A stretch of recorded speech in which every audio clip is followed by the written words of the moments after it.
Hello everyone, welcome back. Jadi, untuk video kali ini aku mau share pengalaman aku tentang seberapa hemat aku setelah lulus wisuda.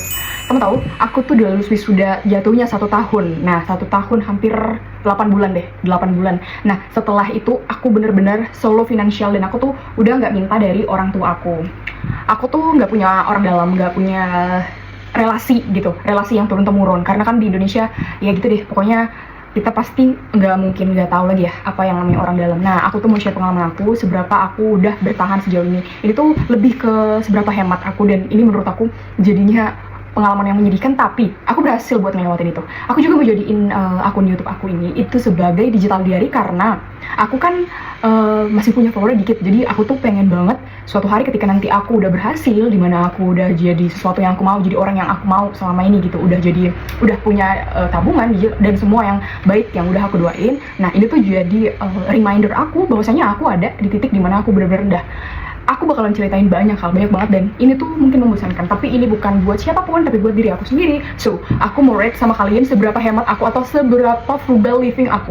Aku tuh ngekos semuanya, biaya aku itu aku tanggung, dan aku tuh masih bisa dibilang unemployed karena memang masih part time dan belum menetap atau punya kerja. Aku tuh udah banyak nyoba, tapi ya aku nggak tahu ya, hanya berujung di psikotes. Oke, yang pertama seberapa hemat aku tuh, nah aku harus bawa botol air minum kemanapun. Ini botol minum aku, ketika aku mau main kemanapun itu hemat banget. Jadi kalau kita bawa botol air minum itu udah hemat, bayangin 5.000, 10.000. Apalagi aku adalah orang yang menjaga kesehatan. Nanti kalau misalnya sakit, ya itu bakalan beban lagi kan. Dan aku juga udah yatim piatu, jadi nggak bisa bergantung sama siapapun. Itu bener-bener aku jaga banget. Aku beli minum itu bisa kisaran 10, karena kan ini simple, jadi kita bisa bawa kemana aja. Ini aku bisa rate sampai 8 karena mungkin semua orang juga pasti ngelakuin itu, dan itu memang wajib. Oke? Dan yang kedua, aku beli skincare itu turun level setelah aku wisuda. Maksudnya itu gini, jadi ketika kamu pakai micellar waternya itu tuh yang Garnier, sekarang itu aku pakainya yang Viva. Kalau Garnier itu kan mungkin harganya 30 ribuan deh. Sekarang kalau yang Viva itu harganya cuman 15.000, udah bundling, paket bundling loh. Paket bundling sama juga kapen buat muka, kapas buat muka, itu juga sama aku turunin dari yang biasanya aku beli satunya, aku beli yang bundling. Pokoknya semuanya aku beli yang bundling. Bener-bener ngajarin aku banyak pelajarnya. Yang ketiga, itu isi oli. Aku kan udah punya motor ya dari Oktober, ya November deh jatuhnya, November 2025, untuk transportasi aku buat part time atau kerja. Itu dibantu sebenarnya sama keluarga aku, tapi setelah itu udah, karena aku udah janji buat enggak minta lagi sama orang tua setelah lulus wisuda itu. Kalau kita isi oli manual itu kan lumayan, kalau pergi ke bengkel, itu ke bengkelnya itu bisa hampir belum uang servisnya. Terus kita juga nggak tahu kalau olinya itu asli atau enggak. Aku juga nggak terlalu paham tentang motor, jadinya olinya itu tuh aku manual, dan itu diisi sama pacar saya. Itu hemat banget, mungkin sampai 80% loh. Kemudian yang keempat, nyuci. Mungkin di era sekarang kalau nyuci itu aku tuh nyuci sendiri, semuanya nyuci, even apa namanya ini spray, selimut aku cuci semuanya. Karena kan ini cuma perihal keringat atau bau, jadi aku beli pewangi, aku juga beli deterjen, terus aku tuh bersihin. Karena memang udah biasa lihat deh tangan aku tuh nyuci baju semuanya, nyuci underwear juga nyuci. Jadi bener-bener saving money banget, karena nggak bakalan aku keluarin buat beli laundry. Kemudian yang kelima, kosan aku tuh pakai kipas. Nah, aku rela banget panas, nggak apa-apa panas dikit gitu, dan aku tahan pakai kipas. Jadi kalau pas malam aku nggak pakai kipas, sebenarnya aku tuh suka banget pakai kipas karena kan adem, tapi aku tahan ya lumayan karena itu bakal ngambil watt. Di sini itu harus bayar air dan juga listrik. Nah, listriknya itu sendiri pokoknya. So itu benar-benar cut price aku. Oke, kemudian lihat rambutku, kan rambut bondol. Ini tuh rambut bondol biar nggak boros sampo. Sama kalau misalnya aku stres, potong rambut karena biar lebih ringan aja. Bayangin aja rambut gue kalau panjang itu. Aku juga kan jarang banget ngerawat ya. Aku pernah kena diskriminasi saat aku mau daftar jadi banker frontliner di BRI. Aku tuh katanya nggak bisa dandan. Sebenarnya waktu itu aku dandan, cuman waktu itu mereka menilai aku tidak sesuai dengan standar spesifikasi mereka. Dan ya walaupun mungkin aku bisa psikotes lulus ataupun bahkan bootcamp dan lain sebagainya, kuis itu bener-bener aku yang pertama, tapi nggak lolos, nggak tahu kenapa. Dan ya bukan hal yang lazim lagi kalau misalnya itu adalah permainan.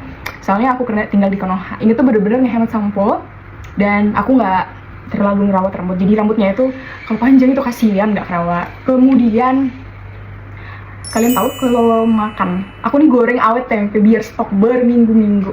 Contohnya itu pokoknya aku udah bisa masak sih, masak gitu. Nah, masak, ketika aku tuh masak tempe. Tempe itu kering dicampur sama bumbu. Nah, itu aku stok di toples. Jadi kita bisa mungkin bertahan seminggu. Jadi kalau misalnya kita lagi males atau mungkin lagi sibuk, dan ya tentu itu menghemat banget buat aku. Kemudian kalian tahu, aku rela sampai jual bunga bekas sidang aku. Tahun lalu Juni 2025 ya, dari April sampai Mei sampai Juni itu ada sidang Semhas, Sempro, Kompre. Jadi kita pasti barter antara kita dan teman, pasti ngasih bunga buat ngerayain atau congratulationnya. Jadi bunga itu aku jual lagi, dipotong setengah harga, tapi kan lumayan. Jadi aku sampai dapat 200.000 dari mungkin bunga yang dikasih dari teman aku, karena aku juga kan ngasih sama teman aku bunganya. Jadi ya udah, bunga itu dijual lagi aja, sayang gitu kan. Terus yang ke-9, walaupun aku udah punya motor ya, kalau misalnya beli something, misalnya tempe atau misalnya mau beli telur ke depan, jarak 1 kilometer itu bisa aku bilang aku jalan. Aku nggak pakai motor walaupun udah punya motor, karena udah terbiasa. Itu masa-masa S1 aku nggak punya motor, jadi jalan itu udah terbiasa. Jadi sembari juga udah sehat. Lagi ganjil sekarang itu, kalau jalan itu udah dianggap kayak kasihan nggak. Aku tetap jalan biar sehat. Dan puji Tuhan, setelah wisuda aku memang nggak pernah sakit kali, karena memang nggak mau beban. Kalau sakit siapa lagi coba yang datang? Orang pas wisuda aja gue keluarga gue nggak ada yang datang gitu loh. Ini yang ke-10, beli makanan fast food pakai promo TikTok. Aku punya akun TikTok. Nah, akun TikToknya cuma 1.000. Aku follow random aja sih biar memenuhi spesifikasi. Dan kalau aku mau beli ya dari akun fake 1 ke akun yang resmi yang aku bisa bikinin monetization. Nah, itu bisa dapat voucher. Jadi lumayan banget. Kalau misalnya mau beli es krim ya pastilah, masa nggak beli gitu kan. Ada masa dimana kita mau atau craving banget sesuatu yang manis atau fast food ya. Aku beli dari sana, lumayan sih, 200 perak, 1.000 rupiah. Hey, itu bayar parkir udah lumayan loh, bayangin. Kemudian yang ke-12, bikin scrapbook dari bekas yang ada di kosan aku. Karena kita kan anak-anak kuliah pasti banyak banget banyak banget kayak kertas, serpihan, atau bahkan bunga yang nggak bisa kejual. Waktu itu beberapa ada yang nggak bisa kejual, aku bikin scrapbook. Nah, itu scrapbook itu tuh buat hadiah. Aku bakal tunjukin beberapa. Nah, itu bakal menjadi hadiah aku, dan lumayan banget hadiah atau kado ulang tahun buat pacar aku. Dan hasilnya bagus, lumayan bagus. Aku tinggal beli bukunya aja, bukunya yang beberapa scrapbook itu yang kosong. Kalau untuk perintilan dan untuk ditempelin itu, nah itu aku manfaatin kertas atau barang yang ada di sini, yang ada selama aku masa-masa kuliah. Kemudian jual laprak bekas aku sebagai anak FMIPA. Kita tuh banyak banget laprak dulu masa-masa maba sampai semester 6 ya sebenarnya. Terus masuk skripsian juga ya, tetap banyak revisian. Jadi kertasnya itu bisa dijual. Jadi namanya di sini loak. Kertas loak itu terjual ke warung. Nah, 1 kilo 3.000 aku tuh. Jadi aku pernah sampai dapat 30.000 karena ada 10 kilo. Bayangin. Ya itu dari maba. Jadi aku tuh bukan tipe orang yang buang-buang, aku kumpulin dulu kertas-kertas HTS setelahnya kayak gini nih.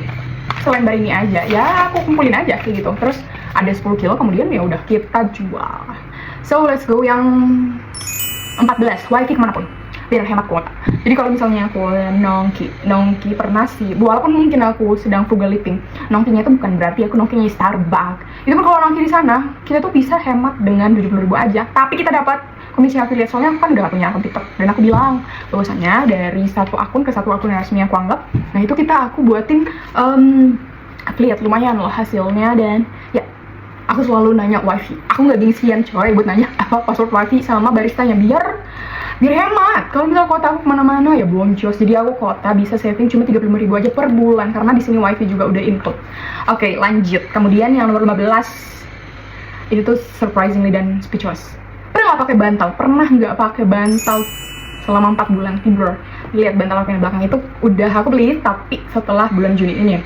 Sejak Februari sampai Mei, sampai Mei bahkan Juni awal nggak tidur pakai bantal. Jadi aku pakai boneka pink yang kecil ada, itu aku pakai karena aku nggak punya uang segitunya. Karena aku punya part time, tapi part time-nya itu tuh fleksibel loh. Ketika anak muridnya itu bilang nggak masuk, ya nggak masuk.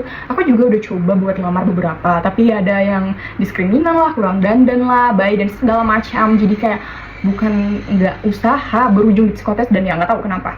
Oke, dan ini tuh bener-bener sedih, dibilang sedih apa gimana nggak tahu menilainya, tapi bayangin aja. Jadi datar kepalanya, untung ada boneka kecil. Nah itu hadiah teman aku dulu waktu aku Semhas.